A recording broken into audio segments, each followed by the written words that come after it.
19 ਸਾਲ ਦਾ ਸੀ, ਚੰਗਾ ਖਿਡਾਰੀ ਸੀ, ਪਰ ਨਸ਼ਾ ਜਿੱਤ ਗਿਆ। ਤਰਸੇਮ ਸਿਆ ਇਹ ਸੱਗ ਦਾ ਸੇਕ ਤਾਂ ਘਰ ਘਰ ਪਹੁੰਚਿਆ, ਪਰ ਬਸ ਹੁਣ ਹੋਰ ਨਹੀਂ। ਪੰਜਾਬ ਸਰਕਾਰ ਨੇ ਨਸ਼ਿਆਂ ਦੇ ਵਿਰੁੱਧ ਇੱਕ ਸਖਤ ਮੁਹਿੰਮ ਚਲਾਈ ਹੈ ਤੇ ਅਸੀਂ ਸਾਰਿਆਂ ਨੇ ਇਹਨਾਂ ਦਾ ਸਾਥ ਦੇਣਾ ਕਿ ਅੱਜ ਤੋਂ ਬਾਅਦ ਨਾ ਇਸ ਪਿੰਡ ਵਿੱਚ ਨਸ਼ਾ ਵਿਕੂਗਾ ਤੇ ਨਾ ਹੀ ਕਿਸੇ ਨਸ਼ਾ ਵੇਚਣ ਵਾਲੇ ਨੂੰ ਇੱਥੇ ਵੜਨ ਦਿੱਤਾ ਜਾਊ। ਜਿਹੜੇ ਨਸ਼ੇ ਵਿੱਚ ਫਸੇ ਹੋਏ ਨੇ ਉਹਨਾਂ ਨੂੰ ਨਸ਼ਾ ਮੁਕਤੀ ਕੇਂਦਰ ਵਿੱਚ ਭਰਤੀ ਕਰਾਵਾਂਗੇ। ਕੋਈ ਵੀ ਨਸ਼ਾ ਤਸਕਰ ਦੀ ਜ਼ਮਾਨਤ ਨਹੀਂ ਕਰਾਏਗਾ। ਵਾਅਦਾ ਕਰੋ, ਅਸੀਂ ਆਪਣੇ ਪਿੰਡ ਨੂੰ, ਆਪਣੇ ਪੰਜਾਬ ਨੂੰ ਨਸ਼ਾ ਮੁਕਤ ਕਰਕੇ ਰਹਾਂਗੇ।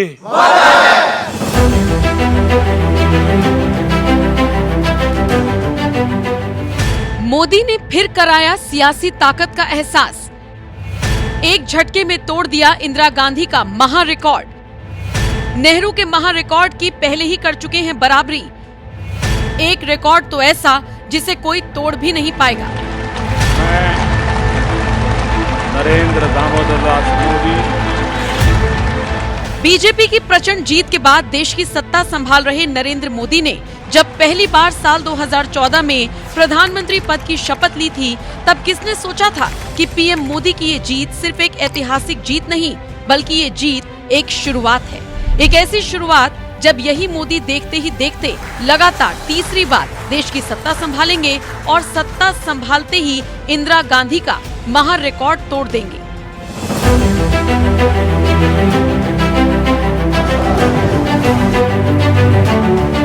मोदी जैसा कोई नेता जब लगातार तीसरी बार देश की सत्ता संभालता है तो ये सिर्फ उसकी व्यक्तिगत लोकप्रियता नहीं, बल्कि जनता के उस अटूट भरोसे का प्रमाण होता है जो उसे बार बार देश की बागडोर सौंपता है। भारत की राजनीति के इतिहास में ये सम्मान कुछ ही नेताओं को मिला है और आज उस गौरवशाली इतिहास की लिस्ट में एक और नाम जुड़ गया, देश की सत्ता संभाल रहे नरेंद्र मोदी का। जी हाँ, आपने सही सुना।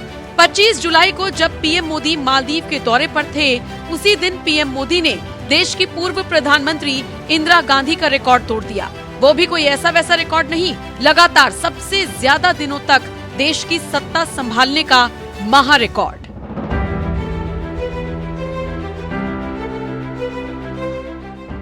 इंदिरा गांधी जहां 24 जनवरी 1966 से 24 मार्च 1977 तक लगातार 4077 दिनों तक प्रधानमंत्री रहीं, तो वहीं प्रधानमंत्री नरेंद्र मोदी 26 मई 2014 से 25 जुलाई 2025 तक लगातार 4078 दिनों तक देश की सत्ता संभालते हुए इंदिरा गांधी का लगातार सबसे ज्यादा दिनों तक प्रधानमंत्री बने रहने का रिकॉर्ड तोड़ दिया। तो वहीं अब उनके निशाने पर पूर्व प्रधानमंत्री जवाहरलाल नेहरू का रिकॉर्ड है, जो 15 अगस्त 1947 से 27 मई 1964 तक लगातार 6126 दिनों तक बतौर प्रधानमंत्री देश की सत्ता संभाल चुके हैं। यानी इंदिरा का रिकॉर्ड तोड़ने वाले पीएम मोदी नेहरू से 2047 दिन पीछे है। और अगर साल 2029 का लोकसभा चुनाव जीतने के बाद चौथी बार पीएम मोदी प्रधानमंत्री बनते हैं तो नेहरू का रिकॉर्ड भी तोड़ देंगे। हालांकि नेहरू के लगातार 3 लोकसभा चुनाव जीतने के रिकॉर्ड की पीएम मोदी पहले ही बराबरी कर चुके हैं। इतना ही नहीं, पीएम मोदी के नाम सबसे लंबे समय तक निर्वाचित नेता का रिकॉर्ड भी है। वो साल 2001 से 2014 तक जहां गुजरात के सीएम रहे, तो वहीं साल 2014 से अब तक प्रधानमंत्री हैं। यानी एक चुनी हुई सरकार के मुखिया के तौर पर 25 साल पूरे कर चुके हैं और ऐसा इतिहास रचने वाले वो देश के इकलौते नेता भी हैं। मोदी ने तोड़ा इंदिरा का रिकॉर्ड, तो क्या बोली सुप्रिया श्रीनेत।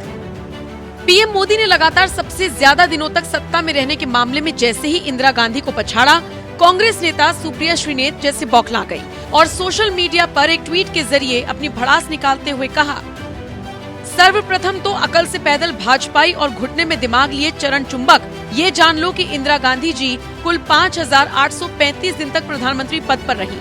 पहला कार्यकाल 24 जनवरी 1966 से 24 मार्च 1977 तक, यानी 4083 दिन।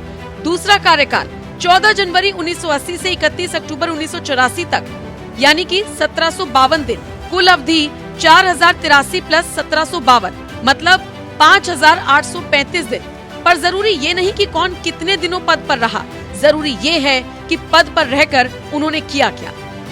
मोदी ने इंदिरा गांधी का रिकॉर्ड तोड़ा तो बचाव में उतरी सुप्रिया श्रीनेत बताने लगी कि अभी भी मोदी से ज्यादा दिन तक इंदिरा गांधी ही प्रधानमंत्री पद पर रही। लेकिन ये नहीं बताया कि यहाँ बात सबसे ज्यादा दिनों तक प्रधानमंत्री पद पर रहने की नहीं हो रही, बल्कि यहाँ बात लगातार सबसे ज्यादा दिनों तक प्रधानमंत्री पद पर रहने की हो रही है और इस मामले में इंदिरा को पछाड़कर मोदी दूसरे नंबर पर पहुंच गए हैं। उनसे आगे सिर्फ नेहरू हैं। और अगर 2029 में लगातार चौथी बार पीएम मोदी सत्ता में आते हैं तो ये रिकॉर्ड भी टूट जाएगा।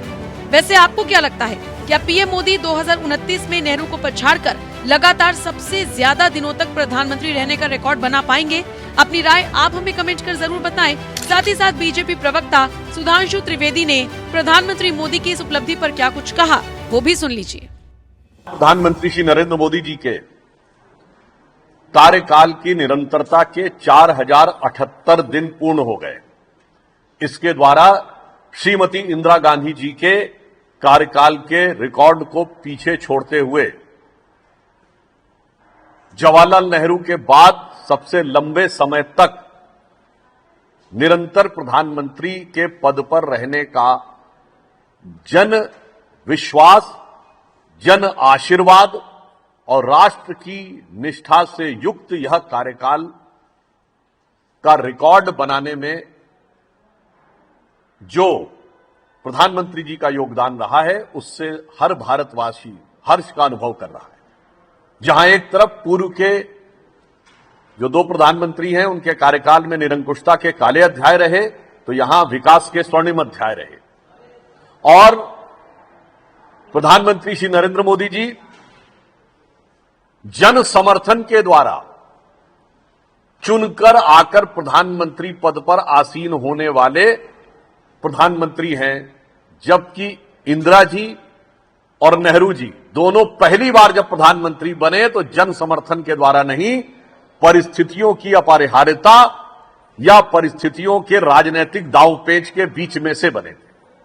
परंतु इस अवसर पर ही झारखंड सरकार के एक मंत्री अंसारी जी के द्वारा जिस प्रकार का विद्वेषपूर्ण, क्षुद्र और अवमानना से भरा हुआ बयान प्रधानमंत्री श्री नरेंद्र मोदी जी के बारे में किया गया है, वो एक बार फिर कांग्रेस के उसी घृणित मानसिकता को दर्शाता है कि देश के सर्वोच्च पद पर बैठे हुए एक चाय बनाने वाले के बेटे जो लोकतंत्र के, भारत के विकास और विराट स्थिति के प्रतीक के रूप में बैठे हुए हैं, उनके बारे में उनके बचपन, उनकी पृष्ठभूमि और व्यवसाय को लेके इस प्रकार का घृणित कमेंट, ये उन्हीं कमेंट्स की श्रृंखला में से एक है जिसमें कभी मोदी जी की बोटी बोटी करने की बात, तो कभी कब्र खोदने की बात, कभी उनके ऊपर वर्ग, जाति, समुदाय के सूचक शब्दों के द्वारा अपमान करने का प्रयास किया जाता था।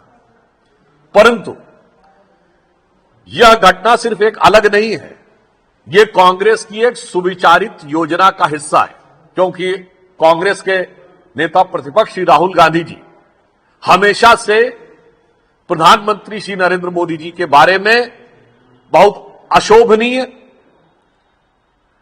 शाब्दिक लफ्फाजी करने के आदतन हो चुके हैं, आदी हो चुके हैं,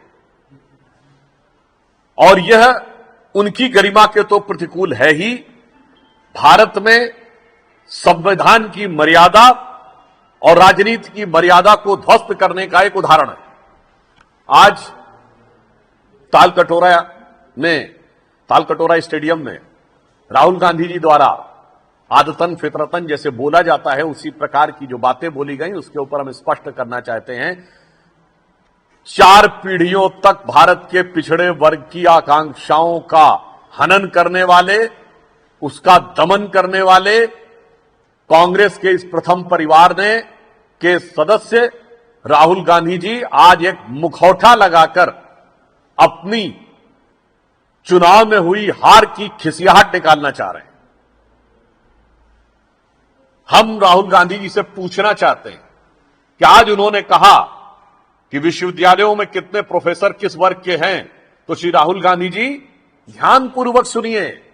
विश्वविद्यालय में प्रोफेसर बनने के लिए पहले व्यक्ति असिस्टेंट प्रोफेसर में सेलेक्ट होता है, फिर निश्चित समय के बाद वो एसोसिएट प्रोफेसर तक पहुंचता है, फिर निश्चित समय के बाद सिलेक्शन के द्वारा प्रोफेसर बनता है। ये कांग्रेस का अध्यक्ष पद नहीं है कि आप पैदा हुए और सीधे आपको ले जाकर बैठा दिया गया। मैं पूछना चाहता हूं, आज जो भी लोग हैं वो 15-20 साल पहले आए होंगे, वही बने होंगे। मैं विनम्रता और चुनौती से पूछता हूं, कांग्रेस बताएगी 2004 से 14 के बीच में इन्हीं विश्वविद्यालयों में कितने असिस्टेंट प्रोफेसर SC, ST और OBC के बनाए थे?